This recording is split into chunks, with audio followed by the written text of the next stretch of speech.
And I find it kind of funny, I find it kind of sad. The dreams in which I'm dying are the best I've ever had. I find it hard to tell you, I find it hard to take. When people run in circles, it's a very, very mad world. Mad world. I'm Vin. I'm Sori. And Sori's about to read to you the Manefesto for Sundown Week. So we just finished Sundown Week, and after you hear this, it's probably going to give you a different understanding of why. So we had villager Stephen De Herrera chose all 14 songs for Sundown Week that we just ended, and this is his sort of. It kind of gives you some insight into why he selected those songs, and it's also, in my opinion, a pretty brave thing for him to do because he shared some really down and dirty stuff, about himself and life, etc. And so we wanted to read it, and we're gonna put the Sundown Week thing in a playlist 1 through 14, so you're gonna be able to listen to them again. So without further ado, Sori, take it away. Thoughts from preterition. I've always thought that it was the weak who killed themselves, the ones who couldn't handle life's challenges and setbacks like the rest of us do. Looking back, I think that was my reason for moving on, pushing through, getting over it, etc. I feared being weak. I based my whole identity on appearing strong, pushing through, enduring with unshakable power of will. Very few saw past that. Very few were allowed in to see the damage, the scars, and what I thought was weakness. That all changed a little over a year ago. My entire world was shattered, and I was left there staring at the pieces, telling myself to get over it, push on, endure, but mostly to not show weakness. As the gravity of it all weighed me down, I couldn't help but question, who was I being strong for? I was alone. The weight of that broke something in me. This playlist started as a fuck you to everyone. There was no note, no reason to write one, and no one to address it to. Night after night, I played these songs and others with my 1911 in my hand. I couldn't do it. For whatever reason, I couldn't. But this isn't about me. This is about discovery and reflection. All that was to say I'm not speaking from a place of inexperience. Society talks a lot about mental health and all its connotations. It's become so fashionable and trendy it makes me want to vomit. We analyze what it means to be this or that. We self-diagnose, beg for pity, and shower each other in empty empathy. But most heinous of all, we assume. Vin has stated on numerous occasions, suicide is a permanent solution to a temporary situation. But I would argue that the situation is not so temporary when viewed from the perspective of someone sitting in that room alone with their pills, or a rope, or a gun. The situation is a catalyst in a series, or for some, a lifetime of situations. I'm not a doctor, and my research wasn't done in a lab coat. I know many will hear this and argue statistics and studies and blah blah. I'm not arguing against any of that. I believe that all those are pieces to a bigger picture. They explain the what, but not the why. My point is there is an underlying loss of self and a loss of hope, and no explanation or study can pinpoint why people arrive at this destination. I don't know that anyone can understand why someone reaches that point. This is apparent in the way we try to help. I'm here for you. People need you. How would your family feel if you were gone? All these lines, these ideas aim to give someone an external foundation to hope on and find self-worth in. It's like saying, I value you, so you should value yourself the way I do. The God angle falls on these lines. He's made you in his image. He will never leave you. But is a blade of grass in a field of grass special? Will anyone notice that blade of grass missing from the field tomorrow? I've gone on a tangent. I have no answers, only questions. What started as a way of going out of this world is maybe a way to exorcise those demons. Maybe someone needs to hear this, I don't know. The music is meant to take you through the mind and thought process a little. Hear in another's words what the loss of self looks like and how it resembles grief in so many ways. Grief for the loss of who you were, the loss of hope in ever having value to yourself. But mostly, how this isn't temporary or short-lived. The act may be impulsive, but the desire isn't. The pace, the mood, the song order is all to paint a picture and reflect the pain and mania that one goes through before the end. Starting with external anger and frustration, it shifts to introspection. We'll see bargaining and romancing and fantasizing, ending everything, and eventually go through the act itself. Then at the last song, we see the tired plea to find hope and worth outside of yourself, and you decide if that argument still holds water. Signed, The Village Anathema. That's deep. Yeah. It's probably one of the most nuanced and honest looks into the whole concept of... Well written, too. This kid's talented as hell, holy moly. And, I think, platitudes, these kind of knee-jerk responses that happen to people when they, when they're in that situation is pretty much what only is the best that most people can offer. Yeah. Yeah. You know, and, if you haven't had an experience with mental health issues or things like that, it's... I don't want to say it's impossible, but it's very easy to fall into these ways of thinking, and to be challenged on the whole, which is a platitude. Suicide is a temporary solution or permanent solution to a temporary problem. That only works if a person can be convinced that the problem is temporary. Yeah. But if you have a diagnosable issue with serotonin, for example, like I do, that is not a temporary situation. I'm going to live with that the rest of my life. What has been temporary, though, for me, is that through the struggle, there were many years I didn't have anybody and I was carrying it for myself. Or maybe I did have people, but to his point, I assumed that I was alone. See, the assumption thing goes both ways. Yeah. People who are not suicidal or people who are not in the shoes of the person who's contemplating that act are making a bunch of assumptions about them. But the people that are committing the act are making a bunch of assumptions too. Yeah. You're assuming that you're literally alone in the world. You're assuming that you literally have nothing else to live for, etc., etc. But you don't know what's in store for you the next day.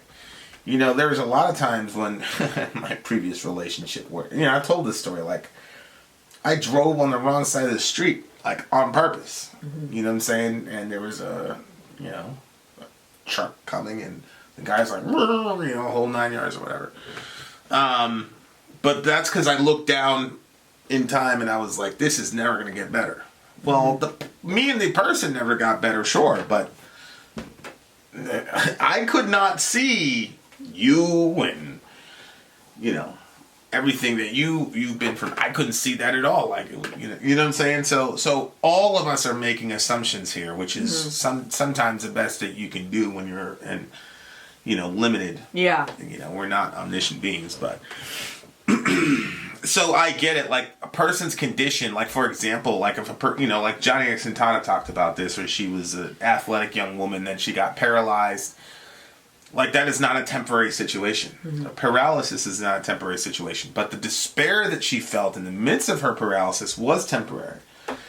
And I think that's the ultimate issue. It's like your circumstances may be a fixed circumstances and you're kind of cross to bear for the rest of your life. But the despair that you feel when you look down into the future, you're assuming that you're going to feel the exact same way about your condition. Yeah. That you do now, and that is where I have to push back and say, how do you know you're going to feel like that? Right. So it's true, because your situation could change, or your situation could stay the same, but if your situation stays the same, you don't know that you're going to be that hopeless. It's true, yeah. Yeah, you don't know. Yeah. And, so I think he's right. Like, you do have to find, and obviously this is very, the last song we see the tired plea to find hope and worth outside of yourself and decide the arguments the whole world. The biggest sort of bullshit sort of platitude I've ever heard is all the answers are inside of yourself and believe in yourself and all this other. That's like the biggest, silliest, craziest thing to me. No, I agree with Steve here. The answer is not in you. Mm-hmm. If the answer was in us, nobody would kill themselves. Like, nobody would have, all these issues. Like, it's a really strange dichotomy about me because people interpret me kind of similar to Steve. Oh, this guy, absolutely. He can handle everything, blah, blah, blah, blah, blah, and I'm big enough, blah. And like, I am very, very aware. I was just having this conversation with Jesus earlier today. Like, I'm very aware of how dependent I am on him. Mm-hmm. And God to get me through. And, obviously it's great having you, but I'm very, very aware of there are moments at night, there are things like where he just carries me through the situation. And that, Yep. I'm completely, people talk about like Christianity being a crutch. Like, I happily, yes, I'm going to be on a crutch for the rest of my life because there's parts of me that are broken permanently in this world. Mm-hmm. I need a crutch. It does, right. It does you good to know your actual circumstance, because if you, let's say you have a broken leg or 2 broken legs, but you're convinced that you can walk without any sort of help, right. And you start walking, you're going to injure yourself further. And so I think that it's 100% it's true. One of those things where when you 100%. recognize, like, I cannot do this without God, like, I can't, then... And I guess once you accept that, and then you lean into it because you're like, okay, then it's like the acceptance of the crutches or the acceptance of the wheelchair, the acceptance of whatever it is that you want to use for an example. But you there's a certain amount of, like, I don't know, it sounds so weird because if you haven't experienced it, it sounds so bizarre. Like, there's a certain level of joy and peace that comes in it because you're like, oh, okay, well, this is what I needed all along. Like, this is, you know what I mean? You definitely have that Neo moment when he figures it out. Yeah. That he's in the Matrix and he goes, wait a second. Yeah. None of this shit is real. Mm-hmm. You know what I mean? So yeah, I mean, that's been my experience with it. I love the challenge because the topic of suicide, mental illness, whatever you want to call it, it gets oversimplified by almost pretty much every group on the planet. Mm-hmm. And I like what he did here because he was very raw and extremely nuanced. Mm-hmm. And look, here's the thing that gets me about people. And I understand people, you want to mock Christianity, that's okay. Like, but if you say this is a crutch and that's how you're getting through life, you have just now conceded that the whole thing is real. Because when somebody has a broken leg and by all intents and purposes, they would not be walking without that crutch. Yeah. You're saying there's a real crutch there upholding the person. It's not like there's like some invisible... That's true. It's not like some invisible thing. You know what I'm saying? Yeah. Like... right. Yeah, right. He's got a broken leg and there's literally something with ontology that's keeping him up. So if you people say, oh, you're just using Christianity as a crutch. I agree. You're just using Jesus as a crutch. I agree. Right. I think we've used each other to some degree as a crutch, right? Like, and that's how relationships work. As long as you don't make it unhealthy. Mm-hmm. We're a crutch to the babies. They start crying or whatever. Like, they lean on us for stuff. Like, there's nothing wrong with that. And there's nothing that, like, so many Christians get so defensive. No, I'm not using Jesus as a crutch. What the hell are you talking about? You're not using Jesus. Of course you are. Now, obviously, the relationship is much deeper than, Jesus using you as a crutch. Yeah, right. Because in my happiest moments, I also go there. Well, see what I'm saying? Yeah, it's interesting because he's the crutch, but he's also the destination that you need the crutch to get to the destination. Correct. It's just this kind of like... Correct. So, this is the last thing I'll say. Like, I was talking to one of my atheist friends, and she was looking for something. She was looking for like 2 hours, couldn't find it. So then she's an atheist, but her husband's a Catholic, right? Yeah. So she says, okay, fine, help me, right? And literally, this is what she said. She said 4 seconds later, the thing popped out of the thing that she'd been looking at for a trillion years, right? Oh, yeah. And so she was saying, I don't really know what to do with that. I only called out to it, when I was in trouble. So that's kind of, whatever. And I said, look, like, our baby, right? Or I was speaking about Orion. When he was first born, he only called out to us when he needed something. Mm-hmm. Now, as he gets older, he says, I love you, or Mama. Let's go, or Mama, or he'll knock on the door. When he sees Sori at the beginning of the day, yay, like that, right? But at the beginning, he was just a blob that was issuing demands and commands, right? And so I said, God's not offended that you only come to him initially for stuff. Mm-hmm. You know what I mean? Because he's a father, and every parent understands that when your kid is first born, he's just going to be a blob. And your entire relationship is going to be, serve me, serve me, serve me, serve me. But there's some point where the kid goes, I love this person. Mm-hmm. I want to be around this person all the time. Mm-hmm. If daddy's in the office, I'm going to bang on the door. Like, it's so funny to me because I could tell you can tell when it's Orion because it's boom, very boom, heavy. It's like, da-da! He's a little cop. Da-da! So anyway, a really, really, really good breakdown. We're going to put it in the playlist. I encourage you guys to have open and honest conversations with each other. I know a lot of villagers hang out with each other and all that. So that's important, especially in a COVID environment. Everybody, look, no matter what you feel about COVID or whatever, the isolation is literally killing folks. Mm-hmm. We can agree on that. Mm-hmm. And so this is one of those areas where I think the village can really shine. Facebook.com/Vin and Sori, I think. Mm-hmm. And that'll put you right in the village, and then you'll be able to kind of connect with people. Links are in the description. Yeah. So shout out to the big homie. Definitely a well-written piece. He's talented as hell. Hopefully he writes more stuff. He should write a book. He should.